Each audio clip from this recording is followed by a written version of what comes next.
Hey hi, welcome to SRK the journalist. ఎలా ఉన్నారు? అందరు బాగున్నారా? ఇప్పుడు ఒక కొత్త వివాదం వచ్చిందండి, చూసారా? అంటే నడుస్తుంది కదా కొన్ని రోజులుగా, బట్ కొత్తగా మంచి హాట్గా బజ్జీలా అనిపించింది.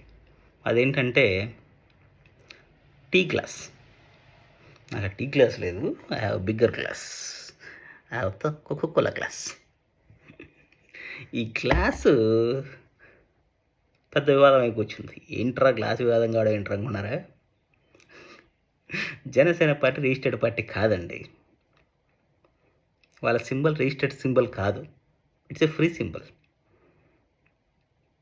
ఈ విషయాన్ని ఎంత ప్రాపర్ క్యాష్ చేసుకుంటున్నారంటే అందరూ, ప్రతి ఒక్క చోట 175 స్థానాల్లో జనసేన సింబల్ ఉండబోతుంది. ఇప్పుడు ఆల్రెడీ 55 స్థానాలు 60 స్థానాల్లో ఆల్రెడీ 52 స్థానాల్లో ఉంటుందంటున్నారు. ఎమ్మెల్యేగా కూడా, ఎంపీలో కూడా ఒక 7 స్థానాల్లో ఉంది. ఎమ్మెల్యేలో కూడా 52 స్థానాల్లో ఇక్కడ ఉందంట. సో ఇది సిచ్యువేషను. మరి ఇంకా సింబల్ మారుస్తారా? వీళ్ళు కోర్టులోకి వెళ్ళారు, ఇంకా 10 రోజులు టైం ఉంది. లేదు మిగతా వాళ్ళకు కూడా ఇస్తానికి సిద్ధంగా పడతారు కోర్ట్స్ అనేది చెప్పలేము. ఇంకా ఈ సింబల్ గ్లాస్ ఏదైతే ఉందో, ఇది ఎక్కడ పడితే అక్కడ ఎవడు పడితే వాళ్ళకి ఇచ్చేసారు, మన బర్రెలకు విజిల్ ఇచ్చినట్టు. సో ఇది ఎంత పెద్ద వివాదం అవుతుందంటే ఓట్లు కన్ఫ్యూజన్లో దిగిపోతాయి. సో పాపం పవన్ కళ్యాణ్ గారు ఇప్పటికైనా కామెంట్ చేశారు, నిన్న చూసాము అందరం. ముందు మన పార్టీని ఒక రిజిస్టర్డ్ పార్టీ కావాలి, గుర్తింపు వచ్చే పార్టీ కావాలి, మన సింబల్కు గుర్తింపు రావాలంటున్నారు ఆయన. 10 ఏళ్లలో ఏం చేశారు సార్ గుర్తింపు తెచ్చుకోకుండా? 10 ఏళ్ళేనా 15 ఏళ్ళ? 2014 ముందు నుండి ఉన్నారు కదా. 10 ఏళ్ళు వేసుకున్నాం, ఏం చేశారు సార్ 10 ఏళ్లలో? పార్టీ గుర్తింపు, సింబల్ గుర్తింపు కూడా తెచ్చుకోలేకపోతున్నారా?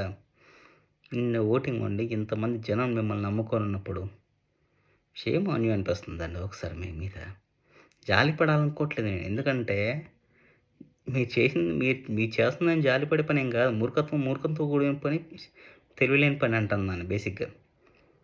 అర్థమైందా? 10 ఏళ్లలో 10వ తరగతి పాస్ కాలేదంటే వాడిని పిల్లోని అయ్యో జాలి పడతాం.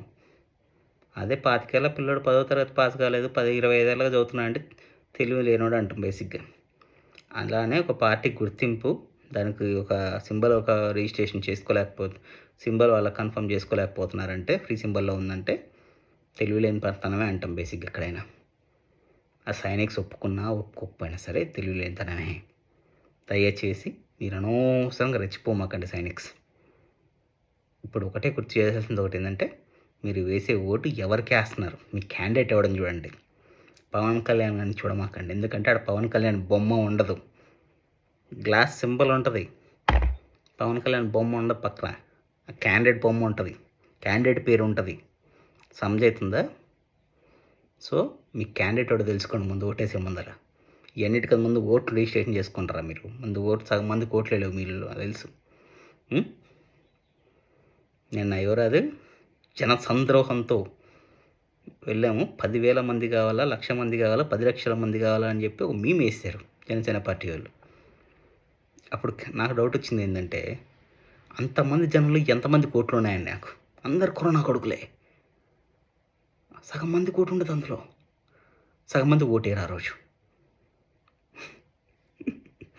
ముందు ఓటేయడం నేర్చుకోండి, ఓటేయండి సార్. వెళ్ళి ముందు ఓటు రిజిస్టర్ చేసుకొని 18 ఏళ్ళు నిన్న వాళ్ళందరూ కూడా, ఓకేనా సార్? పవన్ కళ్యాణ్ గారు ఇప్పటికైనా మీరు కొంచెం పాలిటిక్స్ని కొంచెం సీరియస్ తీసుకొని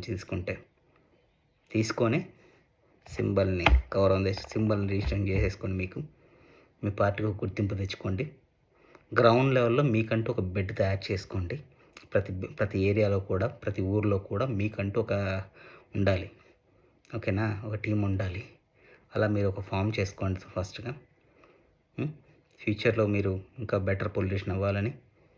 ఈసారి ఎమ్మెల్యేగా గెలుస్తారో లేరో మాకు తెలియదు, ఇక్కడ అవతల ఉన్నది వంగ గీత గారు కాబట్టి మేము చెప్పలేము. బట్ ఆల్రెడీ మొత్తం సినీ తారాగణం అంతా వెళ్ళారు. 1,00,000 ఓట్లతో గెలిచేస్తాం, 1,00,000 ఓట్లతో గెలిచేస్తాం అని డాబరాలు వద్దండి. ఆల్రెడీ మీకు తెలుసు అది ఇంపాసిబుల్, అందుకే అందరు సినిమా వాళ్ళు వచ్చి ఆడ ప్రచారం చేస్తున్నారు. So all the best, work hard and wish you all the best sir. Thank you. Signing off your SRK.